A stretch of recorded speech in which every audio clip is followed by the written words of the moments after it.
He who ignores his own pleasure and comfort tries to help and serve others is really an advanced student in the path of spirituality. Human love is all hollow. It is mere animal attraction. It is passion. It is carnal love. It is selfish love. It is ever-changing. It is all hypocrisy and mere show. You can find real, lasting love in God alone. His love knows no change. In Bhakti Yoga, there are three things: lover, beloved, and love. As soon as the lover knows that he is identical with the beloved, there is an end for Bhakti. True knowledge dawns. Duality vanishes. Who is to love whom now? Without love, man's life is empty. Without love, man lives in vain. Love is vital. It is all-pervading. Love is a great power. Love is the sap of life. Give love. It shall be given unto you. Cultivate this love through service and meditation. Thought must agree with word, and word with action. This is truthfulness. These virtues are attainable only by the unselfish. Truth can hardly arise unless there is pure motive behind all actions. Rivers always give fresh, good, drinking water for all living beings. Trees give fruits and shade. Sun gives light, heat and energy. Earth brings forth all sorts of vegetables and grains. Flowers give beauty. Cows give nutritious milk. Except man, all objects do lot of self-sacrifice. Man only is extremely selfish. Everybody is generous to himself, to his wife and children. He ignores others. He vainly imagines that he is separated from others. This is ignorance. This is Maya. This is the cause for birth and death and for human miseries and sufferings. Separation is death. Unity is eternal life. If you are attached to a finite, perishable object as wife or son, you become miserable when your wife or son dies. But if you are attached to God, you get eternal, infinite bliss and peace. The path of liberation begins with purity and ends in knowledge. Universal love is the gate of moksha. You will have to cultivate love gradually. Selfless service destroys impurities of the mind and helps in developing pure love. The liberated sage is released even while living. He lives in the world, but he is not of the world. He always revels in the eternal bliss of the Supreme Self. He has no identification with the body and senses. Hence he has no idea of enjoyment or enjoyer. He has no idea of action or agency. He roams about happily without attachment or egoism, with a balanced mind and an equal vision.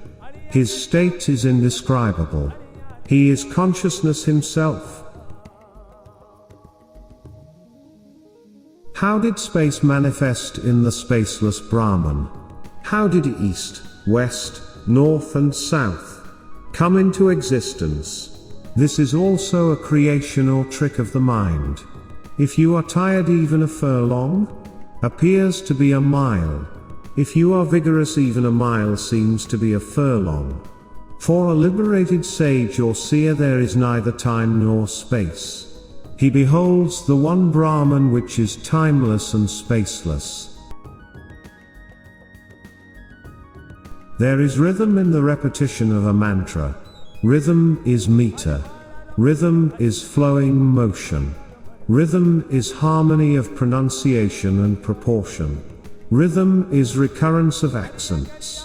This rhythm causes harmony in the practitioner. The hypnotic rhythm of mantra repetition causes stillness in the mind. Mantra chanting is a marvelous divine soap for the mind. It gives a nice refreshing, exhilarating spiritual bath. It wonderfully washes the astral body. It cleanses it of its various kinds of impurities. It purifies the heart. Be absorbed in work. Give your full heart, mind and soul. Do not care for results. Do not think of success or failure. Do not think of the past. Have complete confidence. Practice self-reliance. Be cheerful always. Keep a cool, balanced mind. Work for work's sake. Be bold and courageous. You are bound to succeed in any undertaking. This is the secret of success. He who attains knowledge of the self is absolutely free from all desires, because he knows everything in himself, and there is nothing outside of himself for him to continue to desire. What is wanted is restraint and not suppression of sexual desire. In restraint no sexual thought will arise in the mind. There is perfect sublimation of sex energy. But in suppression the aspirant is not safe. There are sexual thoughts. When favorable opportunities occur, the repressed desire manifests with redoubled force and vengeance, and there is the danger of a miserable downfall. One should be very careful. You have eyes and yet you see not. When you look towards the sky, you fail to feel his presence there. You have ears and yet you hear not him.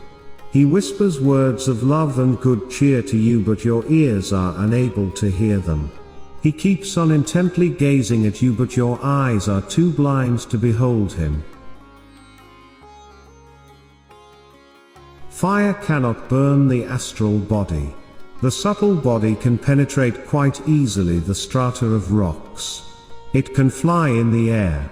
It can plunge deep into a conflagration of fire or the depths of the sea. It can move about with lightning speed. It can travel from Colombo to London in a second. It cannot be hurt even if it falls from the summit of a mountain.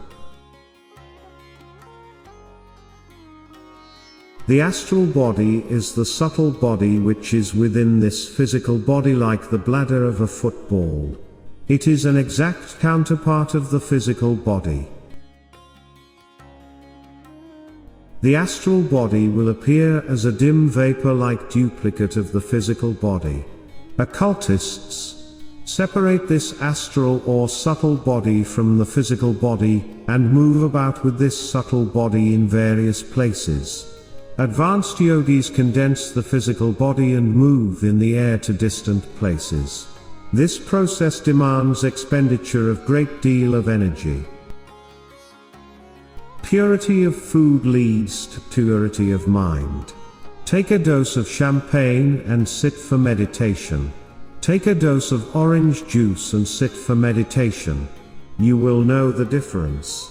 Different foods exercise different influences on different compartments in the brain. An effect does not exist apart from its cause. For instance, a pot does not exist apart from clay, its material cause. Similarly, this universe does not exist apart from Brahman, its material cause. It has no independent existence. The physical body is insentient, but it appears to be sentient on account of the soul's temporary union with it. When the soul departs from the body, the physical body remains as a log of wood. It disintegrates and decomposes. Although the soul pervades the whole body, yet it is a distinct entity capable of existing apart from it. It is the living truth. It is pure consciousness. Look within. Within is the fountain of bliss. That is the real life. What is the real I? That is soul. That is Atman. That is Brahman. That is pure consciousness. Tvameva vidya dravinam tvameva tvameva sarvam mama